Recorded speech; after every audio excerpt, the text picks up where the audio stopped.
Now, advocacy groups want Nigerians and the federal government to do more to counter fake news, which they say has contributed to making the COVID-19 pandemic more challenging to handle. The groups also want Nigerians to be more innovative and technology-driven. These were the views expressed at an event in Abuja. Mariam Mohammed was there for TVC News. The global pandemic happened at a time when sorting fact from fiction was becoming an increasingly difficult task. But in Nigeria, the barrage of misinformation has made many Nigerians doubt the existence of the disease. This has further opened the door for misinformation and disinformation to thrive. Social media platforms are used by activists and influencers to propagate fake news across the country.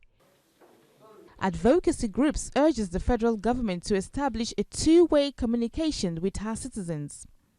They believe government must consistently provide information that responds to the citizens' concerns by supporting the mainstream media to ensure correct information is shared widely to the general public to counter fake news. There were a lot of fake messages during the pandemic, and it's so awesome how technology, how social media thrived during the pandemic, especially during the lockdown rather.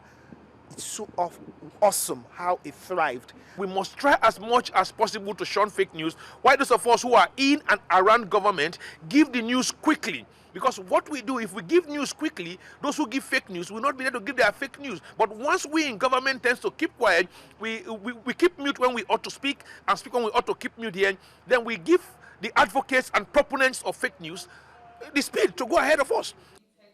Nigerians are encouraged to shun fake news by advocacy groups as government is advised to partner with media houses in order to disseminate the rightful information. Mariam Mohammed, TVC News, Abuja.